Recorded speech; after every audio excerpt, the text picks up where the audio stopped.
कल हमने आपको बताया था कि चीन में कोरोना विस्फोट हो गया है।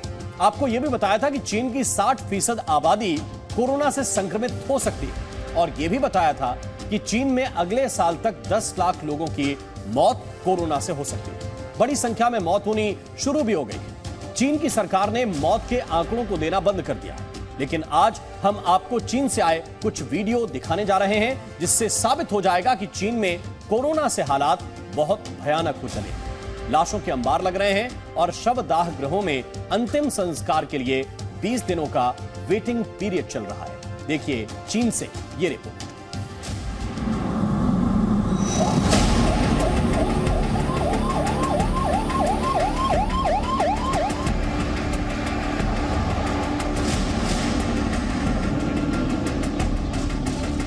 चीन कोरोना से करहा रहा है।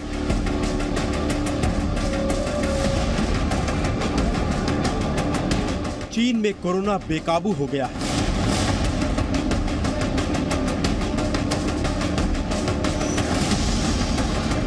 सिर्फ बेकाबू ही नहीं, इस बार कोरोना पहले से खतरनाक रूप में आया है। चीन से आई पहली तस्वीर देखिए।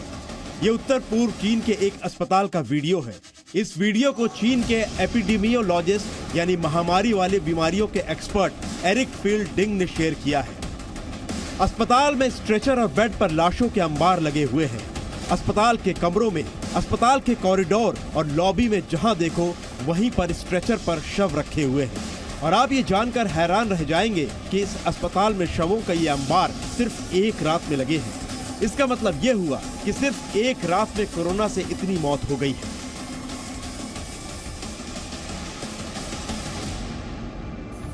अब दूसरी तस्वीर देखिए। चीन के एक अस्पताल की यह तस्वीर है। इस अस्पताल में एक भी बेड ऐसा नहीं है जिसमें कोरोना के मरीज न हो। कोरोना के मरीजों की अस्पताल में लाइन लग गई है। इस वजह से बेड की इस कदर कमी हो गई है कि 2 बेड के बीच में खाली जगह पर बेड लगाए गए हैं। यही नहीं, जमीन पर भी मैट्रेस बिछाकर इलाज किया जा रहा है। अस्पताल की इन तस्वीरों से आप अंदाजा लगा सकते हैं कि चीन में कोरोना से हालात किस कदर बिगड़ चुके हैं। गाड़ियों की लंबी कतार जो आपको नजर आ रही है, ये कहीं और नहीं, बीजिंग के सबसे बड़े फ्यूनरल होम यानी शवदाह गृह के बाहर लगी है। बबाओशन फ्यूनरल हाउस की ये वीडियो भी चीन के महामारी एक्सपर्ट एरिक फील्ड डिंग ने शेयर की है।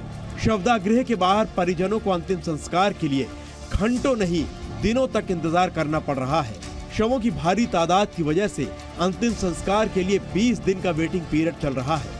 शवदाह गृह के सभी स्टाफ लगातार काम कर रहे हैं, लेकिन इसके बावजूद डिमांड पूरी नहीं कर पा रहे हैं। अब चौथी तस्वीर देखिए। चीन के जुहाई शहर में यह है आइबुप्रोफेन नाम की दवा बनाने वाली फैक्ट्री। इस फैक्ट्री के बाहर लोगों की लंबी लाइन लगी हुई है। आइबुप्रोफेन का इस्तेमाल बुखार और बदन दर्द में होता है। दरअसल चीन में अस्पतालों और दवा की दुकानों पर आइबुप्रोफेन टैबलेट खत्म हो चुकी है, इसलिए लोग सीधे आइबुप्रोफेन बनाने वाली फैक्ट्री ही पहुंच गए। और ये पांचवी तस्वीर बीजिंग के एक इंडोर स्टेडियम की है, लेकिन अब इस स्टेडियम को टेम्पररी अस्पताल में बदल दिया गया है। कोरोना मरीजों की संख्या इतनी ज्यादा हो चुकी है कि अस्पताल में जगह ही नहीं बची है, इसलिए इस स्टेडियम के ग्राउंड पर बेड लगाए गए हैं। ये तस्वीरें 2020 में वुहान शहर की याद दिलाती हैं। दुनिया से कोरोना वहीं फैला था।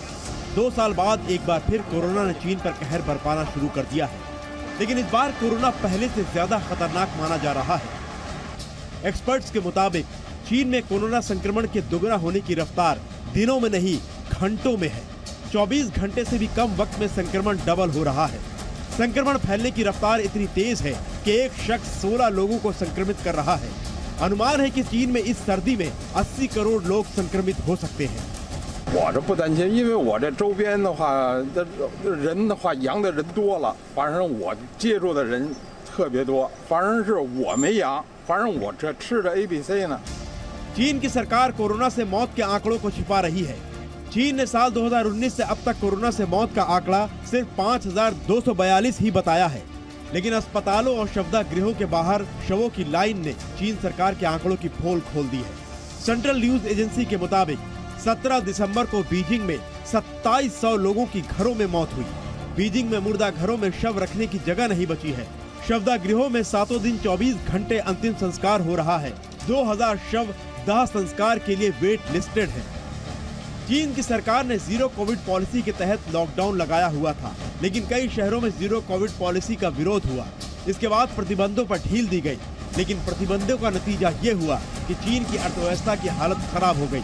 अब अपनी इकोनॉमी बचाने के लिए चीन में कोरोना संक्रमित होने के बावजूद लोगों को काम पर जाने के लिए कहा जा रहा है। कम या बिना लक्षण वाले मरीजों को काम पर आने को कहा जा रहा है। चीन के चोकिंग प्रांत में ऐलान किया गया कि कोविड पॉजिटिव सरकारी कर्मचारी भी काम पर जा सकते हैं, चाहे वो कर्मचारी किसी भी लेवल, किसी भी उद्योग या किसी भी संस्थानों से जुड़े हों। चोकिंग इंडस्ट्री और एग्रीकल्चर का हब है।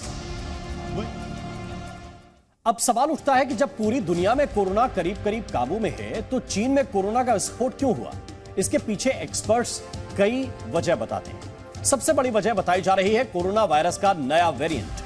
विशेषज्ञों के मुताबिक कोरोना वायरस का यह वेरिएंट बहुत ही शक्तिशाली है और ये ओमिक्रॉन वेरिएंट से अलग है, क्योंकि ओमिक्रॉन की संक्रमण की रफ्तार काफी धीमी होती है। लेकिन चीन में इस वक्त वायरस का जो वेरिएंट फैला हुआ है, उसके संक्रमण की रफ्तार बहुत ही तेज है।